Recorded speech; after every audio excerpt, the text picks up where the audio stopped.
Clara from AcuPro Academy, and today's course is all on the Zang-Fu Organ Theory from Chinese Medicine Foundation. I make this course very easy, so it's kind of like the Zang-Fu Organ Theory made easy. It's not in depth, it's just to grasp and understand this theory as easy as possible. So I have done also the yin-yang theory, the 5-element theory, the 4 substances. All those videos are on my YouTube channel, AcuPro Academy, or on my website, which is acuproacademy.com. It's all free, and hopefully it helps you revisit the foundation of TCM, because my teachers used to say when I was in school that if you can't figure out the diagnosis, go back to foundation.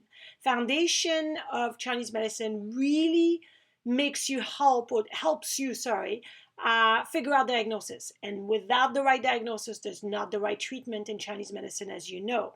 So it's super important to understand those theories so we can apply them in our daily practice. All right, so let's get started. Here we go. So let's start with the Zang organs. The Zang organs are mostly the yin organs in TCM, which are the heart, the liver, the spleen, the lung, and the kidney.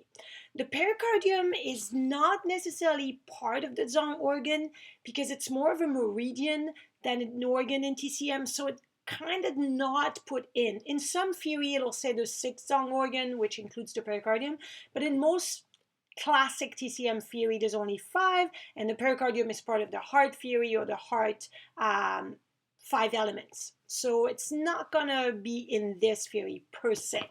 The Zang organ or the yin organ function as a whole is to produce, store, and reserve. So they produce substances mostly, they store substances mostly, and reserve substances, as in qi, blood, body fluid, and essence, or jin. The Fu organs, on the other hand, there's 6 of them, and they're the yang organs in Chinese medicine. So the stomach, the small intestine, the large intestine, the bladder, the gallbladder, and of course the big mysterious sanjiao, or the triple burner, sometimes called triple heater or warmer or energizer. Lots of names for this sanjiao, so we'll talk about it obviously in this course and lecture. So the Fu organ's function is a little bit different from the Zang organ. It's more to transport and transform food. They're in charge of the whole digestive system pretty much, and fluids as well. So not just food and solid, but also fluids. So we'll look at that as well in this lecture. And of course, part of the Zang-Fu organ theory are the 6 extraordinary organs, which are the uterus, the bones, brain, the blood vessels, the bone marrow, and the gallbladder. So we'll also address that in this lecture. All right, so let's get started with the heart function in Chinese medicine. So before we start talking about the heart function, which you can see obviously is in charge of blood circulation, I really want you to remember that this is the TCM heart function. Let's not mix the Western heart physical organ with the TCM heart, because if we mix them up, we get confused in our brain. So I always tell my students, forget what you know in the Western sense of anatomy and your heart function and your cardiovascular system, even though there's similarities. Let's keep it a TCM heart function. So in Chinese medicine, the heart obviously governs blood circulation, or is in charge of circulation, which also makes it a really good organ to look at when we have issues with the Western sense of blood circulation issue, like clotting and blood that is not thin enough, right? So, or there's plaque in the arteries blocking the circulation. That definitely affects the TCM heart as well as the Western heart, kind of looking at them in both sense. The heart also controls sweat. So when someone has tendency to sweat easily, specifically during the day, and they're nervous or anxious, they're not necessarily moving, they're sitting there, and they're just anxious or maybe nervous, they sweat easily, that's a heart qi deficiency, because the heart energy or the qi of the heart is not able to open and close the pores properly, so they're still open all the time and there's sweat pouring out. Night sweat, though, during the night, that's a heart yin deficiency, so that's the difference there in that perspective. The heart, of course, in the five element was in charge of happiness and joy. Well, as a function, of course, when our heart is happy, we always say, even in the Western sense, oh, my heart is full of joy and I'm happy, and we feel like the heart is in love and excited. And, that's where our emotions are going to basically come from in general. So that's the first one. The second one, and the big one, I guess, in Chinese medicine is that the heart, we say, houses the mind, the shen, the spirit, everything that's related to mental activities, including memory, consciousness, thinking, all your thoughts, ability to fall asleep or not, all your dreams, everything that is allowing you to focus, to concentrate, your senses. So the heart is really related to the mind, the shen, the spirit. And in that sense, it's also related to the brain for that function. So when the heart, is in charge of blood circulation, we want to make sure that it circulates really well and brings lots of blood circulation to the mind. Because if you remember, and if you've listened to my lecture on the four substances, blood, the material substance, blood is the material basis of the mind. So blood is really, really essential for a good mind function. And so since the heart is in charge of blood circulation, it needs to bring a lot of blood to the mind. And since the heart houses the mind, that makes it a really good connection to the brain. So the blood, the brain, and the heart are very much essential to each other and work very well together. The heart opens into the tongue and affects the speech. So what does that mean? It means that, I'll start with the speech. In general, when someone stuttered easily or can't speak their thought, there's an emotional component to it, maybe an anxiety, maybe a nervousness. So that's often the emotional capacity that's impairing the speech for someone. Remember also that the heart gets affected by long-standing emotions. So if there is a long-standing emotion, doesn't matter if it's worry, overthinking, anger, fear, whatever it is going to affect the heart eventually, the TCM heart. So for a lot of people, that's going to affect the speech, because the ability to speak our thoughts sometimes, we won't be able to, because the emotions are going to get stuck, maybe in our throat, maybe it's at the tip of the tongue. Sometimes we say, I just wanted to say something, it's on the tip of my tongue, but we keep it inside. So that's the heart relationship with emotions and the ability to speak our emotions or what we need to say. The heart also opens in the tongue, specifically the tip of the tongue, because this is where it shows its diagnosis at the tip of the tongue is where we look at when we look for diagnosis of the heart in TCM, right? But if we have canker sores on the tongue, that's usually a heart fire. So that gives us clues that the tongue is related to issues with the heart as well. Of course, because it controls blood circulation, it's also in control of blood vessels and specifically the strength of the pulse. So that's also a heart function, right? So when we take the pulse in general, of course, there's different pulse in TCM with different areas of the pulse, but the strength of the pulse as a whole depends on the heart health. And last but not least, the heart or the TCM heart manifests on the face, which is kind of easy to know because a lot of people, their emotion shows on their face, right? When you're sad or you're happy or you're angry, that shows mostly on the face. Also the colors of the face. A red face, like the whole face being red, that's usually heat or fire, heart fire or excess heat in the heart. If we're really pale face, that might be a heart blood deficiency. If we have red cheeks, that's usually a yin deficiency, probably shows in the heart yin deficiency. See how that works really well? Foundation will help you in your diagnosis always.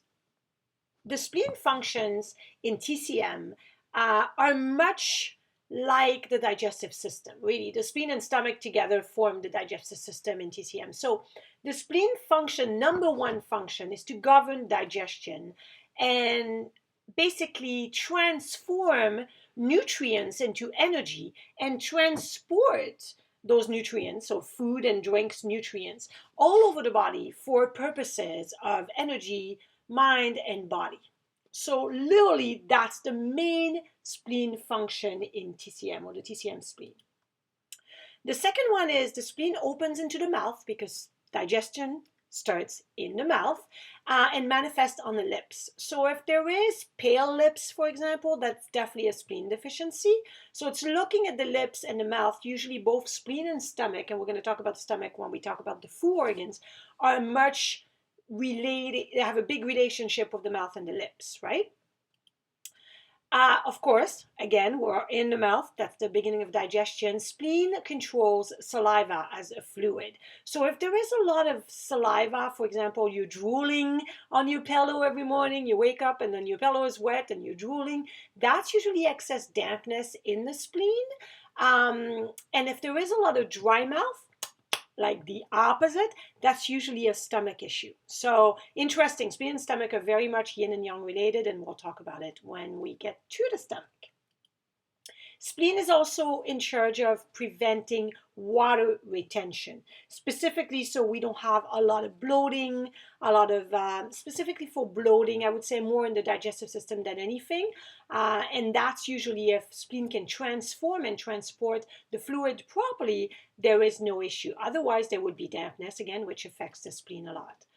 Another function of the TCM spleen is that it produces blood, specifically from nutrients. So it's important to have good nutrients in order for the spleen to produce blood, right? So we can have good, blood to circulate in our body and gives us energy.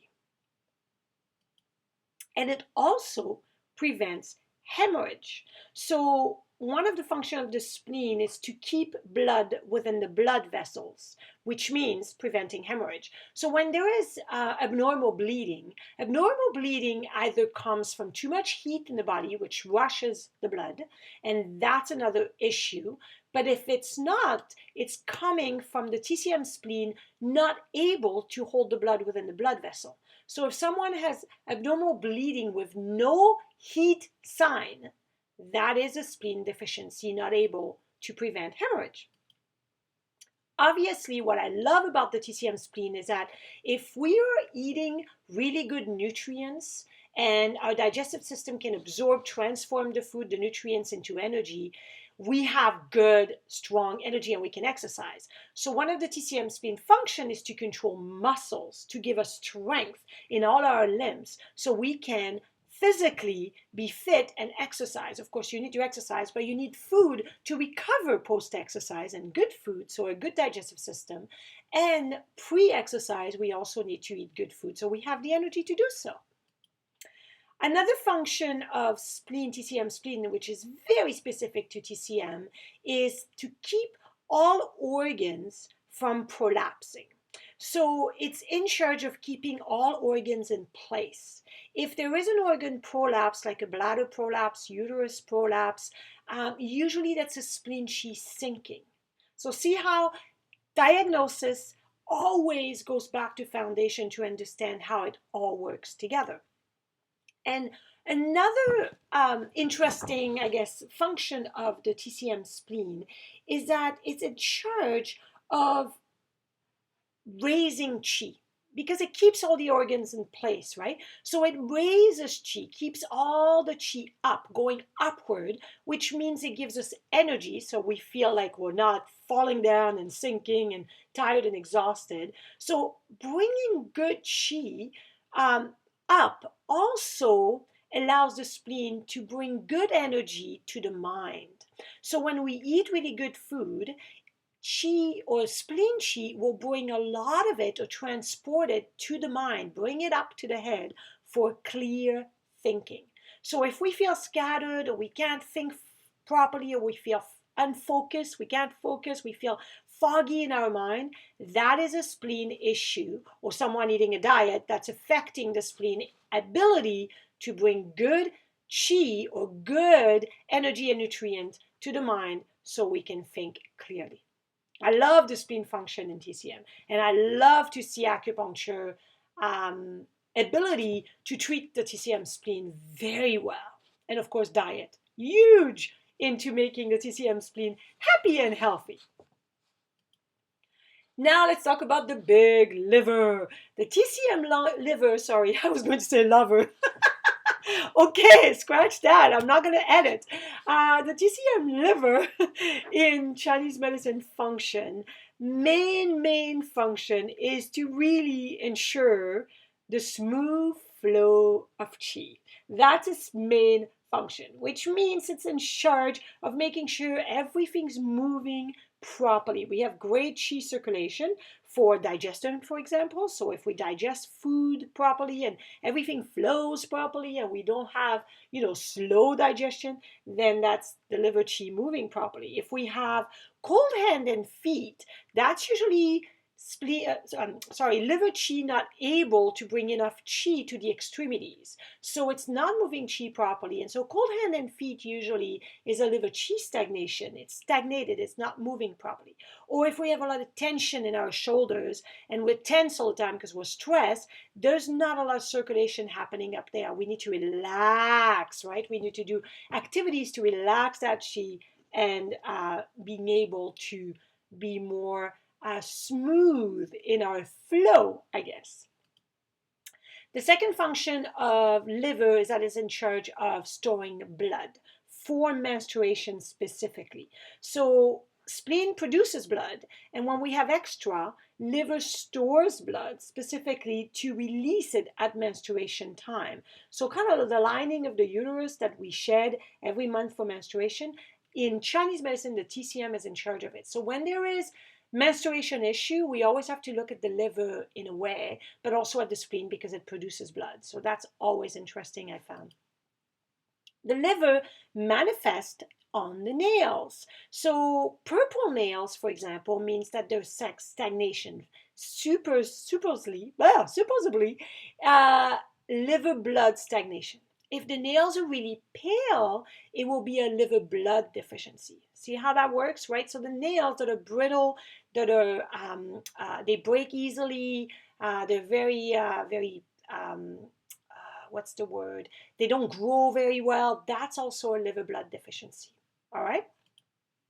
Aha! The liver opens into the eyes and control the tears. So as a fluid function, the liver controls the tears. So I'll start with that. When there are people that have dry eyes, usually that's a liver yin deficiency or liver blood deficiency. If people have tendency to have crusty eyes, you wake up in the morning and your eyes are all crusty, and that's too much fluid in the eyes. So that's damp in the liver, usually some damp heat in the liver. If we have issues with the eyes in general. So what does that mean? It opens into the eyes. I guess it's in control of issues like conjunctivitis, which would be heat or fire in the liver. People that have red eyes all the time, that's also heat or fire in the liver.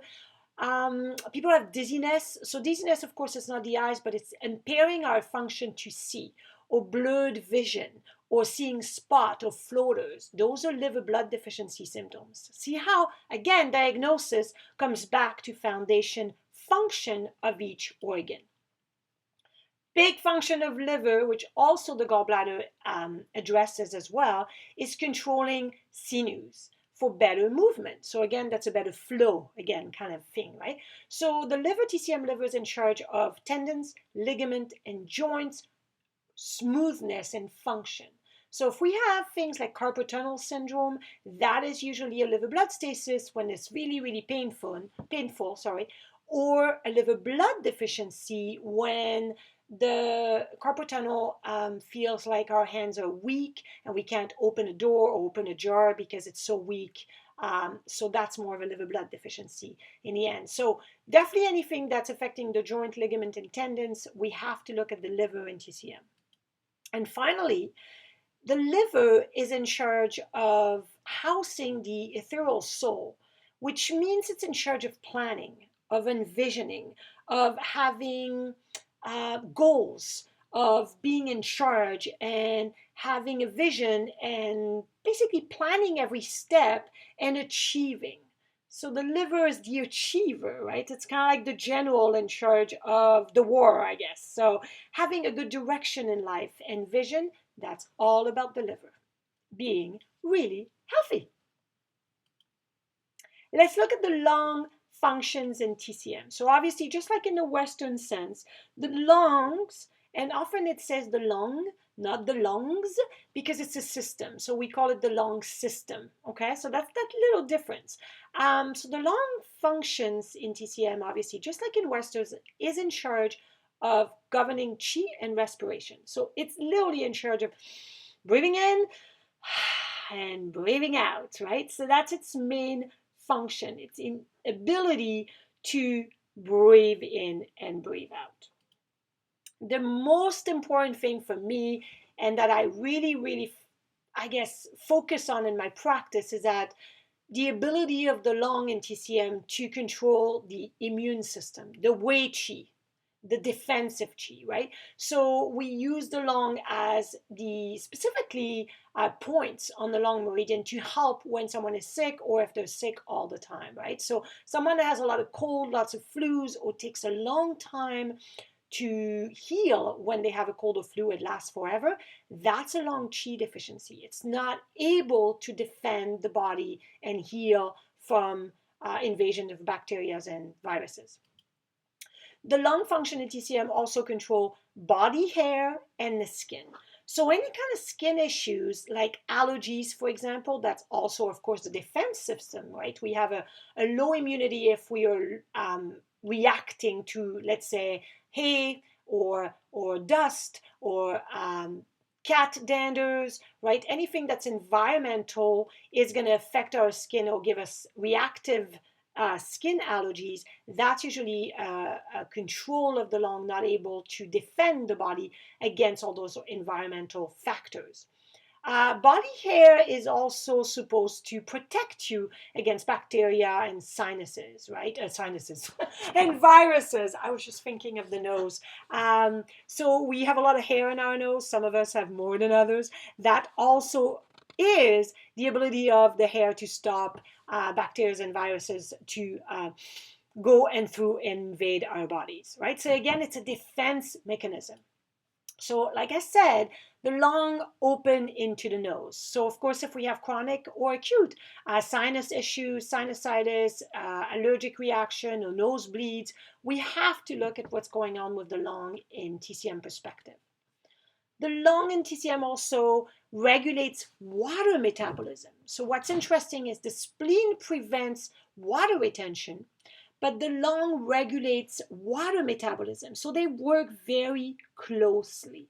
So what happened is that the spleen will try to prevent water retention, but the lung will extract the good fluids from the spleen and sends it all over the body, especially to the skin. So not having a dry skin means that both the spleen and the lung are properly metabolizing the fluids within the person's body. The lung also controlled the Zang or Zheng, my Chinese is awful, the Zheng qi, or the qi that circulates all over the meridians.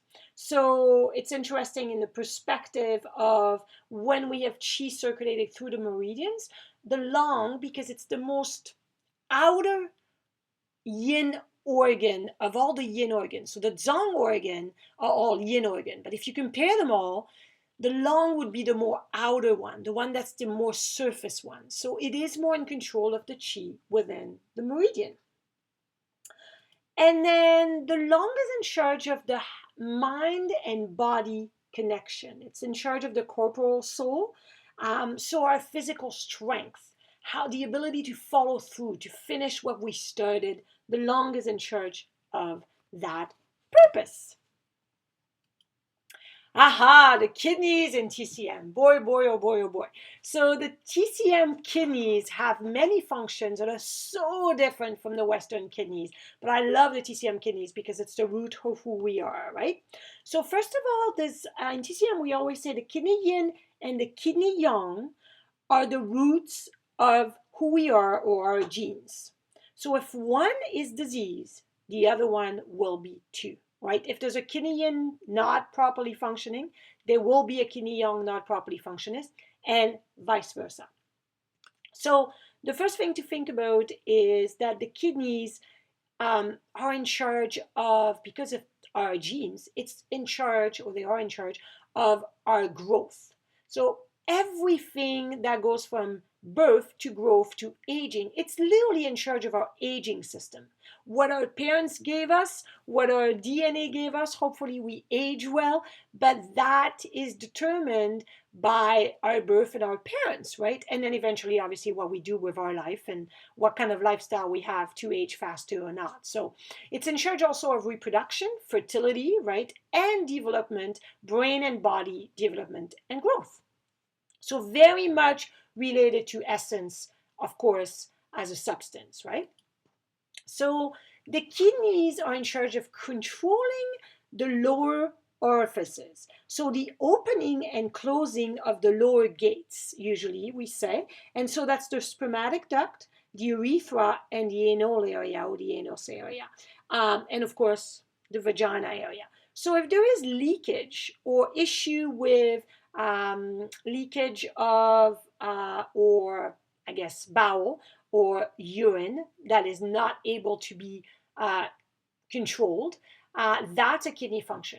So there's a difference between the spleen. The spleen holds the organs in place. If there is, let's say, bladder prolapse, and the person has tendency to lose urine because of the prolapse, that's a spleen she's sinking. But if there is issue with the person doesn't have prolapse, but every time they sneeze or every time they cough or when they run or when something happens, there's a little bit of urine coming out, that is the kidney not able to control the lower orifices. Does that make sense? So that's a kidney chi deficiency, different from the spleen chi sinking. Two things that the kidneys do is they open into the ear for better hearing. So of course, as we age, because the kidneys are our aging system, we can't hear as well. What? So if someone loses their hearing earlier in life, that is definitely affecting kidneys for sure. If there is ear ringing that is low pitch and constantly there, like that sound, very difficult to get rid of because unfortunately the kidneys are affected. That's a kidney deficiency. The kidneys also show our aging because they manifest on the hair. So if we have tendency to go gray very early in life, that means our kidneys are aging faster compared to someone that has a full head of hair that doesn't have a gray hair until they're 50, right? Also, if specifically for men, that happens more often, right? If there is a receding line or a lot of hair loss early in life, that's not a strong TCM kidneys compared to someone that has, again, a full head of hair by the time they're 60. Of course, the main function of kidneys is their relationship with essence, right? They store essence, which again comes back to the fact that they are our DNA. They are in charge of our DNA, what was given to us at birth. So because they are in charge of storing essence, the relationship there continues to producing bone marrow, filling up the brain with marrow, and controlling bones. So bone marrow, brain, and bones are all controlled or related to kidneys and essence. So anything happening to your bones, for example, osteoporosis, means the kidneys are aging too fast. Anything happening to the marrow or the brain, of course, a lot of issue comes from either essence, if it was from birth, or from genetic issues, right? Or, of course, if there was an accident or something that affected either of those three things, then that means the kidneys are being depleted, unfortunately. The kidneys also govern water. So again, here we go again. The lung, the spleen, and the kidneys all are related to water metabolism. The purpose of the kidneys with the water specifically is to get rid of the bad water. Basically sends it to the bladder and the bladder excretes it or, gets rid of it. So that's the ability to kind of get rid of the water we don't need, which makes it pretty much the same as, a Western function. Now, that's another ability of the kidneys to be a little bit different, is that they have tendency to have a relationship with every organ, specifically every Zang organ, right? With the lung and the kidney relationship, the kidneys in TCM receive lung qi from the lung and grasp it. What does that mean? It means that every time we take a big deep breath, deep, deep, deep, deep, deep, deep, deep, deep, deep, all the way down our abdomen or abdominal region, we are breathing better, deeper, which allows the TCM kidney to grasp that energy, that chi, that air that comes right deep into it, and I guess reserve it or preserve it, which allows our body not to age as fast. So two things, the relationship of the lung and kidney is that if we do deep breathing exercise, we will age better and less faster. People that breathe shallow all the time are super stressed usually, and they can't take a big deep breath. That will age the person faster because the kidney is not able to grasp all that excess oxygen to keep it in reserve. Does that make sense? Also, it's a relationship with asthma. So kidney and lung have a relationship when it comes to asthma. When a lot of people have asthma, it's very difficult to get rid of asthma, and it really usually depends on the kidney, the lung, but also the spleen, because diet and digestion also affects asthma. The kidneys house willpower. So if we don't have a good willpower, that means kidneys are weak. So the ability to be able to have goodwill depends on the kidneys. And last but not least, the kidneys are in between the two kidneys. There is what we call the Mingmen fire, or the gate of vitality. So Mun is a gate, and Ming was the dynasty, the Ming dynasty. So the gate of vitality, and that dynasty was very vital. So the gate of vitality, or the Mingmen fire, we say resides in between the two kidneys, or in between kidney yin and kidney yang. And the gate of vitality is our fire. It's our vitality, it's the fire. It's what keeps us going. It provides all body functions. It warms us, it allows good digestion, it harmonizes specifically our sexual function, so gives us the ability to get a good libido. When there is low libido, there is usually a low Mingmen fire. There's no fire, so that's a kidney yang deficiency. No more fire, so no libido, no sexual drive, right? So that's what the Mingmen fire is in charge of, and it's a big relationship with the kidneys. Woohoo! That's all about the Zang, organ, and TCM. Very different from Western, but to me, it's fascinatingly exciting and fun. All right, so let's look at the Fu organs. In Chinese medicine, the functions of the Fu organs are not as extensive as the Zang organs. So it's a little bit faster, a little bit quicker, but I also want to see the relationship between the yin and yang organ to see how we look at them in a TCM perspective. So the stomach in Chinese medicine, which is the counterpart of the spleen, of course, the TCM stomach, which is obviously a yang organ, is also very, very closely related to the TCM spleen. I think the two of them, the spleen and stomach and TCM, are probably the closely related, the most closer related one of all the Zang-Fu organ yin and yang counterpart. So the stomach is often said to be the most important of all yang organ. What's interesting is that even though it's a yang organ, it's almost considered a yin organ, because if you look at the meridians, the stomach meridian is the only yang meridian that is not in the back or on the side, but it's in the yin part of the body, which is the front part of the body. Again, the stomach meridian is the only yang meridian that's in the yin part of the body. So it's quite interesting to me that, even though it's a yang organ, it's very much related to the spleen, obviously counterpart, but it is probably the most important one in Chinese medicine perspective, not discounting the other guys, of course. It controls the ripening and rotting of food with the spleen. So it literally is in charge of digestion with the spleen, right? It's the beginning of digestion, as we know. If the stomach's qi is strong, the prognostic of any disease will be good. So it's important to have a really good digestive system, apparently, according to TCM. But I so believe that, because diet and food is medicine. It is in control of the transporting of food qi, right? So it transports it with the spleen, and then whatever we don't need goes down further, and the spleen grasps the nutrients from the stomach and transform it and transport it as well. It's also said that the stomach is the origin of all fluids. That's why when there's dry mouth, dry lips, or cracked lips, or no saliva in the mouth, that is a stomach issue, usually a stomach heat or a stomach yin deficiency, right? And again, let's compare the spleen and stomach. They're yin-yang opposite, of course. The stomach gets dry while the spleen gets damp. Very much opposite. The stomach has tendency to be excess. The spleen has tendency to be deficient. Stomach hates the heat. We have tendency to get stomach heat, stomach fire. Spleen hates the cold. Stomach rebels, meaning it goes up. We vomit, acid reflux, nausea, right? Heartburn, it's all going up.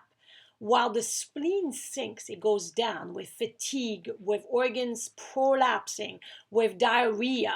See how they're very much opposite? So when there's an issue with the digestive system, it takes a while to treat because there's such an opposition between spleen and stomach. The small intestine in TCM is quite different than the Western sense. Wow, that's just hard for a lot of people to grasp. So the TCM small intestine is in charge of separating the clear from the turbid. So basically it's utilizing the clear or the good fluids, which goes to the large intestine for reabsorption, and gets rid of the turbid or the bad fluid, which goes to the bladder for excretion. Right? So that's the interesting part about the small intestine, is that it literally is in charge of separating the clear from the turbid. That's its main function. But I have something else I want to say about the small intestine, is that it is also in charge of separating the clear thoughts from the turbid ones. Interesting. So it's kind of like the good versus evil kind of thing, right? So the TCM small intestine, when healthy, will be able to distinguish or to make the difference between right and wrong. So if people have tendency to not see the right from the wrong, there is an issue with the small intestine. And that's the relationship often that the small intestine has with the heart function. It's a mind and emotional issue that affects the person in its ability to see right from wrong.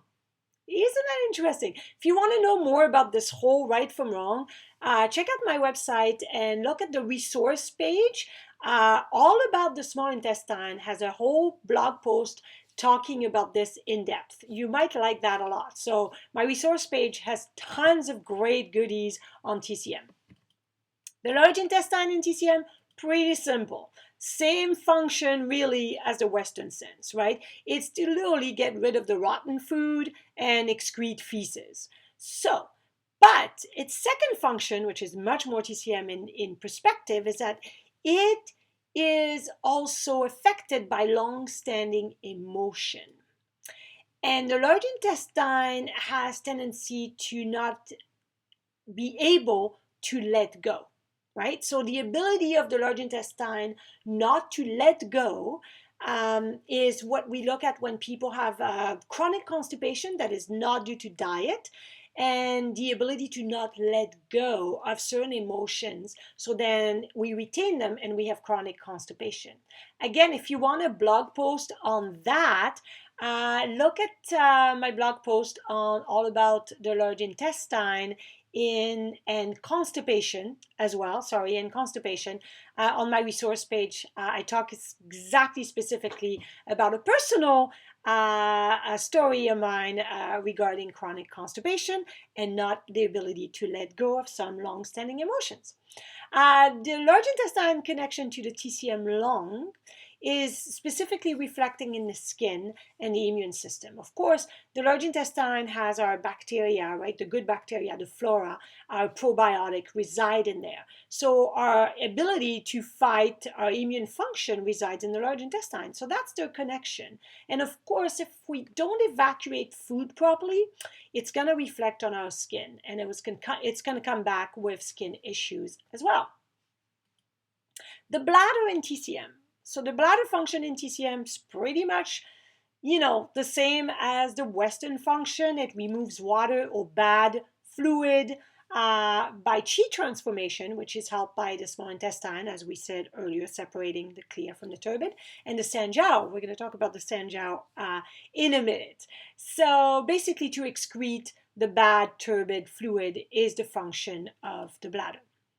What I found interesting about the bladder is that if there's an imbalance in the TCM bladder, it provokes jealousy, suspicion, and long-standing grudge. So that happens a lot in older people. A lot of elderly have long-standing grudge. They hold grudge against other people for years and years and years. And their bladder is not functioning properly. So that's interesting because, again, that's the aging system, right? The bladder and the kidneys are part of the winter season in the five element, the winter of our lives, right? Our aging system. The bladder and the kidney are basically the relationship is about water and fluid transformation, right? The kidney and the water and the bladder transform fluid and excrete fluid that we don't need. So that's the relationship mainly, and the aging relationship, or the relationship to the winter of our lives, like I just said a minute ago. The gallbladder in Chinese medicine. So the gallbladder is the only young organ that doesn't deal with food directly or food and fluid directly and transporting them out of our body.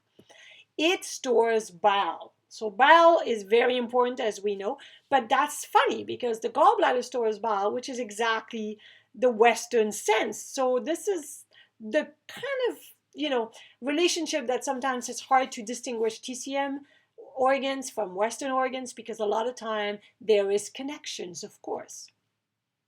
It controls judgments, courage, and decision. So when I have patients that cannot make decision, that's a gallbladder issue. Not the ability to make the right judgment, to have the guts, or the decision-making ability, right? We're worried about the outcome, so we won't make the decision. Big decision or small decision, that's a gallbladder issue. And again, if you want to know more, I have tons of blog posts on the gallbladder in my website, acuproacademy.com, on the resource page. And of course, it controls the joints, the ligament, the tendons with the liver. So together, that's their function as a whole, to be able to have supple, smooth, easy to move joints, ligament, and tendons, not tight. So the gallbladder and the liver depends on each other for a lot of functions, specifically to keep everything flowing properly. And of course, the gallbladder is a little special because it's also an extraordinary organ. That's interesting to me. That makes it very special. So let's talk about the last but not least of the Fu organ, the sanjiao. So the sanjiao in Chinese medicine is also called in English the triple burner, because san means three and jiao means burner. So sometimes it's called the triple energizer, sorry. Oh, can't speak anymore. The triple warmer, the triple heater. So because there's so many translation, I like to keep it in pinyin or in Chinese or in Mandarin and keep it the sanjiao. So the sanjiao has three, because san means three, burners. It has the upper jiao, the middle jiao, and the lower jiao. So if you look at your trunk, it has the upper trunk, middle trunk, and lower trunk, right? So the upper jiao is considered to be like a mist. And it is really the function of the lung dispersing fluids all over the body. But it's also the relationship of the lung and the heart together in their circulatory function. So if there is, for example, damp heat in the upper jiao, a lot of time it's because we have a lot of phlegm, and someone has, let's say, bronchitis, and they're coughing a lot of green or yellow phlegm. That would be damp heat affecting the upper jiao, okay? The middle jiao is literally our digestive system. It's called often the maceration chamber. It's really the transformation and transportation of food and the nutrients that are going to be absorbed and nourish our body. Literally, it's the spleen and stomach. It's really our digestive system. So if there is damp heat in the middle jiao, that means there's dampness in the spleen and heat in the stomach. Does that make sense? Hopefully. Now, damp heat in the lower jiao. The lower burner or the lower jiao is like a draining ditch. It separates the clear and the turbid fluids to be excreted. So in the lower jiao, we have usually the small intestine, the large intestine, the bladder, the kidney, but also the liver and the gallbladder. Now, in some texts, they're going to put the liver and gallbladder in the middle jiao. Some texts will put it in the lower burner. I like to put it in the lower burner, but it depends on your school thoughts and what you were trained into. Damp heat in the lower jiao could mean having a bladder infection or having a lot of turbid dark urination. Damp heat in the lower jiao could also have smelly diarrhea, and that's damp heat in the large intestine.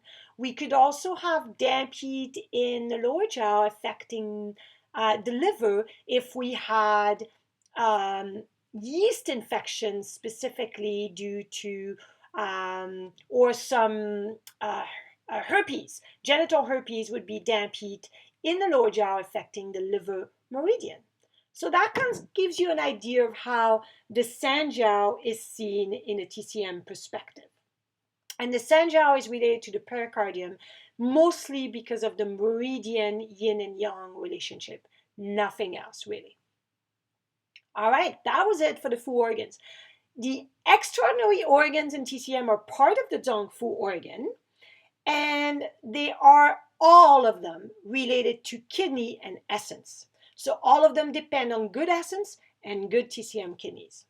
The most important one is the uterus. And it's not to say that the other one are not important, because they're all very vital and important, but the uterus has a massive function. It's in charge of the whole female reproductive system. The uterus encompasses everything that we know of the whole reproductive system of the female. So the ovaries, the fallopian tube, the cervix, the vagina, every hormone related to the reproductive system of the female is called the uterus in TCM, okay? The dantian is the counterpart, the male counterpart, and it's located, obviously, just like the uterus, below the belly button. Those two are related to essence, but also to organs and meridians as well. If you want an in-depth understanding of the whole TCM uterus and the gynecology relationship to Chinese medicine, then definitely check out my course. It's completely free. It's on my website, acuproacademy.com, and it's on the TCM course pages. If you look at the TCM course page, you go in there and you'll see gynecology and TCM. It's free, and then you can watch and understanding the whole relationship of TCM or Chinese medicine and gynecology. The blood vessels in TCM are obviously in charge of containing blood, right? So that's their function. They contain the blood, which is vital for ourselves. So that's a relationship, again, to essence and kidney. The bones and the bone marrow, obviously the bones, they store bone marrow. And of course, because of that, they're related to kidney and essence as well. Marrow itself produces it, right? Essence produces marrow and nourishes the brain and the spinal cord. So again, that's our relationship to kidney and essence. The brain. The brain is often called the sea of marrow in Chinese medicine, and it controls memory and concentration in all sense, like sight and hearing and touch and smell, right? So very much related to essence and kidney, but also to the heart and blood because of the relationship to the Shen, the spirit, the mind, right? So that's the function of the brain. And the gallbladder. Now that's the funny part, right? The gallbladder is also part of the extraordinary organ because of its relationship to contain pure bile.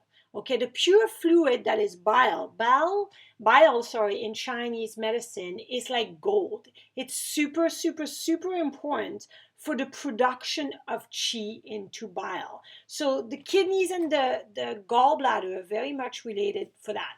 So in Chinese medicine, we say that having your gallbladder taken out will probably aid you a little faster because the relationship with essence. All right? So that was my Zang-Fu Organ made easy. Hopefully it helped you review or grasp it. And if you want more, I got tons of resource courses and videos and pics on my website, acuproacademy.com. Totally check out my Facebook page. I post every day at 6 p.m. Pacific Standard Time from Vancouver, Canada. I create tons and tons of original fun posts because the idea is to keep having fun while reviewing or learning TCM. I hope you enjoyed this. Have a great, fantastic day. And don't ever forget, Chinese medicine rocks!